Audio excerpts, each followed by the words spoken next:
पुख्ता सबूत इकट्ठे होते हैं तो गुजरात के मुकदमे दोबारा भी शुरू हो सकते हैं। सबूत है, अगर बीबीसी के पास है या किसी और के पास भी है तो उसे चाहिए कि वो अदालत के सामने प्रक्रिया चालू करे। वही असली इंसाफ दिलाने का तरीका है। जो ये नए नए बाबा और सुरेश चौहान के और जो दूसरे लोग हिंदू राष्ट्र बनाने की बात कर रहे हैं, इन लोगों के खिलाफ भी मुकदमा दर्ज करके टेररिस्ट एक्टिविटी का, आतंकवाद का बोल्डली स्टेप लेके इनको अरेस्ट करके अपनी अपनी जेलों में डालना चाहिए। नहीं, शाहरुख खान को सजा नहीं दी जा रही, ये मैसेज दिया जा रहा है मुस्लिम कम्युनिटी। इन लोगों को अपने जीजा जी का भी ख्याल नहीं है। गौरी खान के हस्बैंड ही तो हैं शाहरुख खान।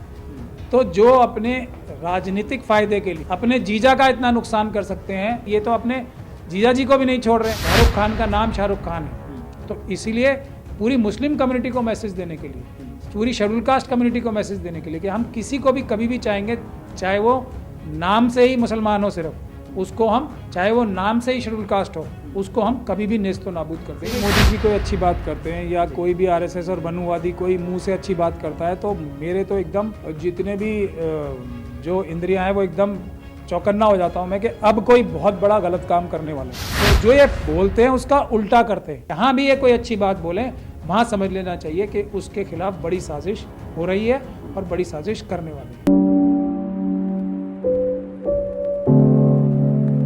देखिए, मैं तो क्योंकि संविधानवादी व्यक्ति हूँ, अम्बेडकराइट हूँ और सबके लिए न्याय और सबके लिए जो है बराबरी, तो मैं तो ये चाहूँगा कि ये डॉक्यूमेंट्री तो चलो एक चीज़ होती है जिससे लोगों का ध्यान आकर्षित होता है किसी एक इशू के पीछे, लेकिन एक जर्नलिस्ट का फ़र्ज़ ये भी होता है कि अगर कोई इस तरह के घिनौने अपराधों का सबूत है उसके पास तो वो सबूत मुहैया कराए कानूनी प्रक्रिया के द्वारा।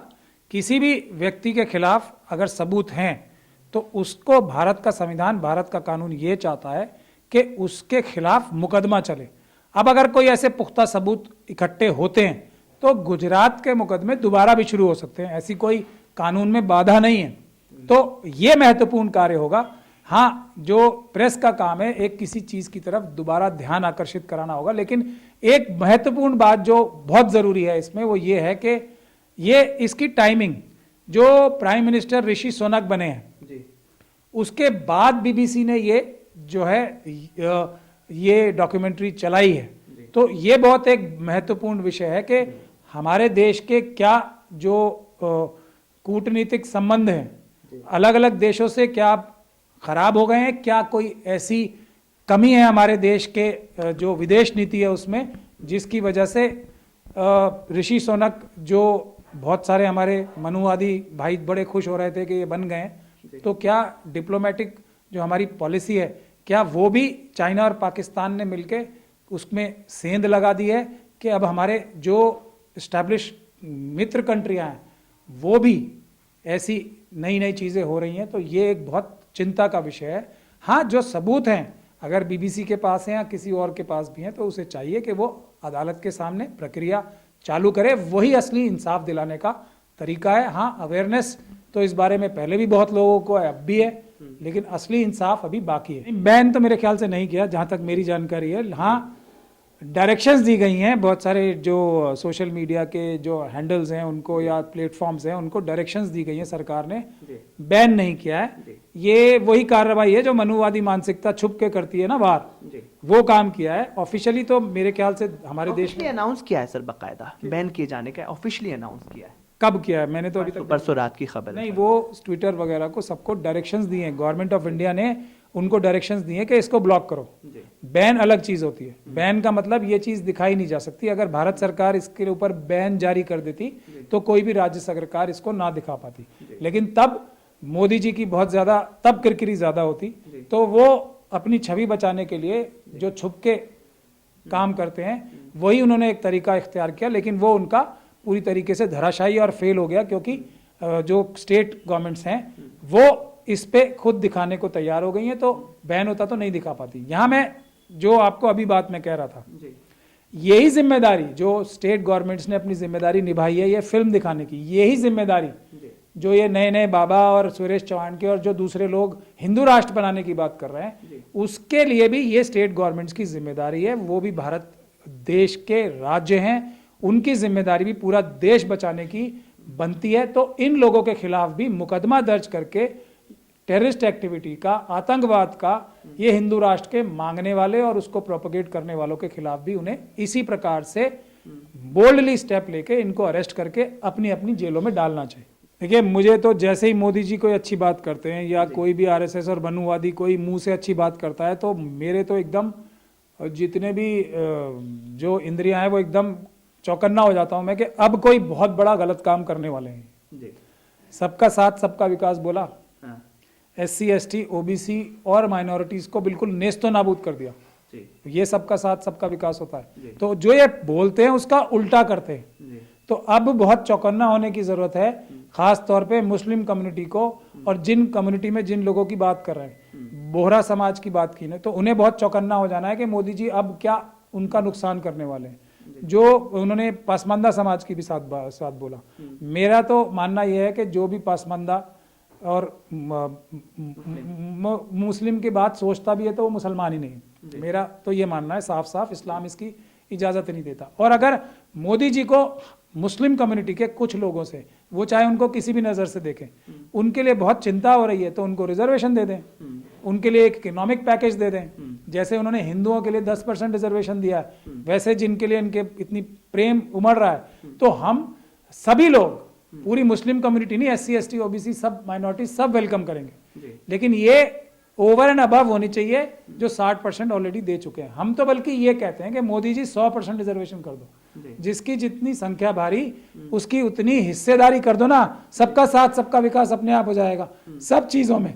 चाहे बिजनेस हो, अडानी अंबानी से लेके SC ST OBC माइनॉरिटीज में बांट दो, जिसकी जितनी हिस्सेदारी संख्या भारी उतनी उसकी हिस्सेदारी, सिर्फ पढ़ाई लिखाई नौकरियों में नहीं, बिजनेस में, जमीन में, सबकी कर दो, पूरा देश आपके साथ खड़ा होगा। लेकिन आप तो ऐसा करोगे नहीं, आपको तो अपने मुट्ठी भर अडानी अंबानी टाटा और ये सब जितने हैं उनको ही पूरे देश का धन लूट के पहुंचाना है। ये आपकी ड्यूटी लगाई है उन लोगों ने। तो ये है इनकी कथनी और करनी में फर्क। जहां भी ये कोई अच्छी बात बोले वहां समझ लेना चाहिए कि उसके खिलाफ बड़ी साजिश हो रही है और बड़ी साजिश करने वाले नहीं। शाहरुख खान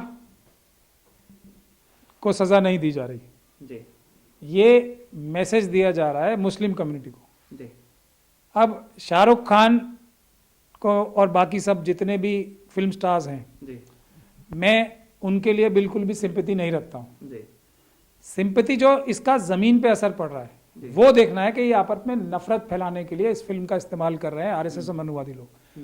मेरी फिल्म स्टार्स से इसलिए सिंपैथी नहीं है कोई कि उनकी जिम्मेदारी है, लोगों ने खास तौर पे SC ST OBC और माइनॉरिटीज के लोगों ने उनको अपना प्यार देके उनको वो बनाया जो वो हैं, वरना उनमें क्या खासियत है ऐसी।